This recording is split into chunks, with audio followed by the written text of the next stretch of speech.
प्रश्न यहां आता है, दो प्रॉब्लम आ रही है। एक तो सर्वाइवल का इश्यू आ रहा है इस समय बहुत लोग, क्योंकि हम उस फुल टाइम प्रोफेशन में आते हैं तो सर्वाइवल के इश्यू जाते हैं, तो सर्वाइव करना होगा।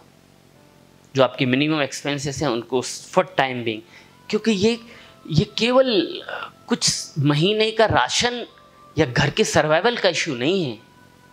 हेलो, क्या आप मेरी बात समझ रहे?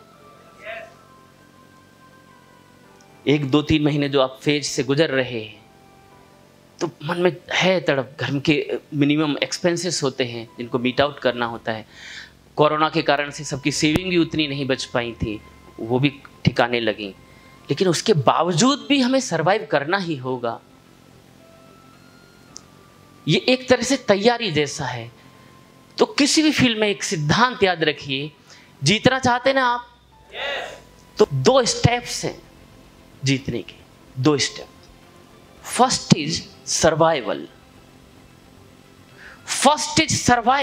Survival is tough. किसी भी फील्ड में सर्वाइवल टफ होता है। आप कहीं भी चले जाइए, आप मुंबई में जाने वाले बहुत सारे फिल्म एक्टर एक्ट्रेस की सक्सेस कहानी आप देखिएगा। सरवाइव करना टफ था। कोई बेंच पर सोता था, कोई कुछ करता था, कोई ये करता था, 6 महीने, साल भर, 1.5 साल, लेकिन सरवाइव किए, उस फेज को गुजारा उन्होंने। And they started winning. सबके लाइफ में फेज आए, चाहे वो अमिताभ हो, चाहे फिर वो अक्षय कुमार हो, चाहे फिर वो गोविंदा हो, चाहे फिर वो धर्मेंद्र हो, हुएवर, हर फील्ड में। स्पोर्ट्समैन की आप सफलता देखिए, सर्वाइवल के फेज से वो भी गुजरे। पॉलिटिक्स में देखिए, सर्वाइवल के फेज से गुजरे। बाबा रामदेव सर्वाइवल के दौर से गुजरे। क्या लग रहा है कि जब उन्होंने शुरू किया तो सब नहीं, उनको भी बीच बीच में ऐसा आया। रामलीला मैदान में जब वो अरेस्ट हुआ वो व्यक्ति और भाग गया, it was the survival phase. कई बार ये सर्वाइवल फेज आपको शुरू में ही आता है, कई बार ये बीच में भी आता है, अलग अलग फेज में कभी भी आ सकता है। लेकिन जब आपने सोच समझ कर किसी फील्ड का चुनाव किया है, उस फील्ड में टिके रहना, मैदान में खड़े रहना, ये बहुत जरूरी है। सुनील गावस्कर से जब पूछा गया व्हाट इज द सीक्रेट, क्योंकि उस समय 33 शतक लगाना, 34 शतक लगाना, ये बहुत बड़ी बात थी, बहुत बड़ी बात थी, क्योंकि इतने मैचेज नहीं होते थे, कम मैचेज होते थे, और उस समय टेक्निक्स उतनी स्ट्रांग नहीं थी जितनी आज हो गई है। बैट्समैन आजकल हावी हैं, पहले नहीं थे, पहले बॉलर्स हावी हुआ करते थे। तो गावस्कर से पूछा इतनी सेंचुरीज आपने कैसे कर दी, वो भी आप हेलमेट नहीं लगाते, और दुनिया का बहुत तीव्रतम पेस बैटरी अटैक था उस समय।